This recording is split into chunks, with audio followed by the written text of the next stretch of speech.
here we go. Okay. Hi, Ron. Thanks for coming up here.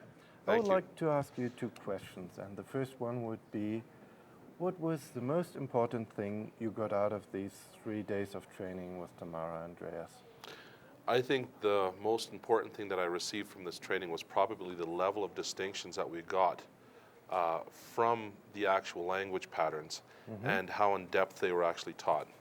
Yeah, Yeah, I would say that's probably the most important thing.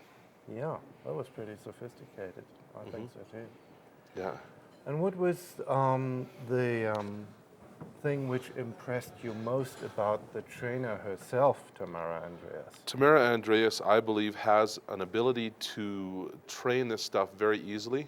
She does it very smoothly, and she does it with a sense of humor as well. She's a very forgiving lady, and I think that's a quality that is something that I think a lot of trainers would like to have. Yeah. Yeah. Thank you very much. You're welcome.